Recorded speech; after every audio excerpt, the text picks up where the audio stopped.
দাদুর বাড়ি ঘুরতে এসে নিখোঁজ 3 বছরের শিশু। ভিক্ষুক সেজে 3 বছরের বাচ্চা চুরি করে নিয়ে গেল কালিয়াচকের শেরশাহী থেকে। বাচ্চার নাম আফান শেখ, বয়স 3 বছর, পিতা আবু হায়াত।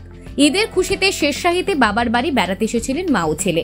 গতকাল 4 জন মহিলা এলাকায় আসে ভিক্ষা করতে। সিসিটিভি ফুটেজ অনুযায়ী জানা যায়, সেই অচেনা অজানা ভিক্ষুক মহিলারাই বাচ্চা চুরি করে নিয়ে যায়। তাদের দলে ছিল 4 জন প্রাপ্তবয়স্ক মহিলা এবং 2টি শিশু। সেই মহিলারা কোথা থেকে এসেছিল এখনো জানা যায়নি। রাস্তায় খেলতে থাকা 3 বছরের আফানকে সঙ্গে করে নিয়ে যায় তারা।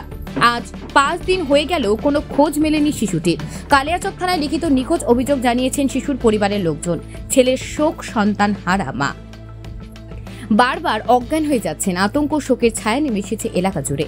এলাকার রাস্তায় সিসিটিভি ফুটেজ ও পুরো ঘটনাটি তদন্ত করে দেখছে কালিয়াচক থানার পুলিশ। আমি ওনার বাবা। আচ্ছা, কি চাইছেন? আমি চাইছি আমার ছেলেকে যেন মানুষ সবাই মানে ই করে দেয়, খুঁজে দেয়, সাহায্য করে আমার প্রশাসন। সন্দেহ করছেন যে কিভাবে? না, আমাদের কোনো কারোর সাথে সন্দেহ নেই কারোর উপরে।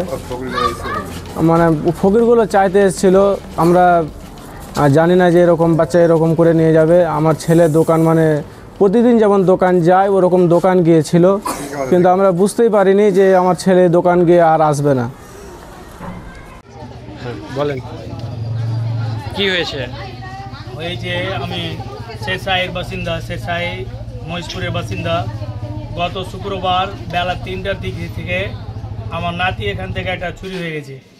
ভিক্ষুক এসে বাইরে থেকে অপরিচিত ব্যক্তি বাচ্চাটা ওখানে কাঁদতে দেখা হাত ধরে নিয়ে চুরি করে পালিয়ে গেছে।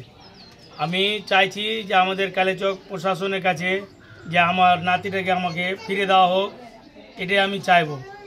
এটা আমার প্রশাসনের কাছে অনুরোধ যে আমার নাতিটাকে ভালোভাবে সেই সালামত ফিরে দেয়।